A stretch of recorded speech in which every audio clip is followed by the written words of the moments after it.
ก็ต้องขอบคุณนะครับของการร้านบริการว่าวัดนะครับช่วยบริจาคให้กับทีม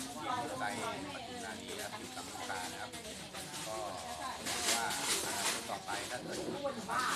เราก็จะทำอย่างนี้ทุกครั้งตลอดไปครับครับแล้วจะทราบอย่างไรครับว่าสิ่งของที่ได้รับบริจาคมาอย่างเช่นมีอะไรบ้างครับให้ท่านพาดูหน่อยครับว่าสิ่งของที่จะเป็นที่สำคัญนะครับ ที่ใช้ดำรงที่ชีวิตประจำวันนะครับก็มีอะไรบ้างมีมาม่าครับมาม่าแล้วก็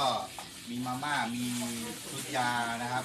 ชุดยาสามัญประจำบ้านเราก็จะจัดเป็นชุดนะครับแล้วก็เทียนนะครับเราเทียนเพราะว่าตอนนี้โดนตัดน้ำตัดไฟหมดนะครับอำเภอเขื่อนในนะครับก็เดี๋ยวเราจะมีเทียนมีไปแช็คนะครับแล้วก็สนับสนุนถ้าเกิดว่าใครอยากจะร่วมนะครับตอนนี้นะครับก็ยังทันนะครับยังร่วมได้นะครับเพราะว่าเราจะออกกันพรุ่งนี้ตอนประมาณ3 ทุ่มนะครับเราจะออกเดินทางนะครับครับแล้วอย่างสิ่งของอย่างมีผู้ใจบุญอยากจะมาร่วมบริจาคนะครับสามารถที่จะมาร่วมได้ถึงเมื่อไหร่ครับก็เราขอพรุ่งนี้แค่ประมาณสักเที่ยงแล้วกันครับ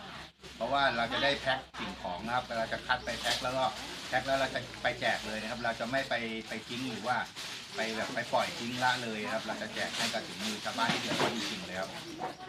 ครับในการลงพื้นที่ของพวกน้องๆทีมกู้ภัยที่เห็นว่าเดือดร้อนและจะเป็นมากที่สุดในตอนนี้จะเป็นอะไรมากที่สุดครับก็ได้ทราบว่าเรื่อง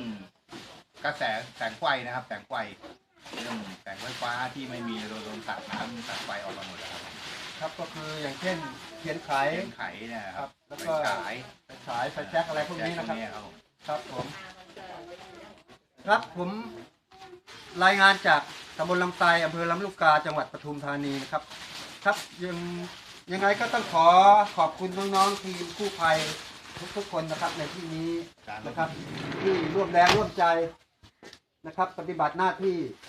ในครั้งนี้นะครับก็ยังไงก็ขอให้สำเร็จลุล่วงนะครับแล้วก็ขอให้ถึงที่หมายอย่างปลอดภัยนะครับครับสวัสดีครับผม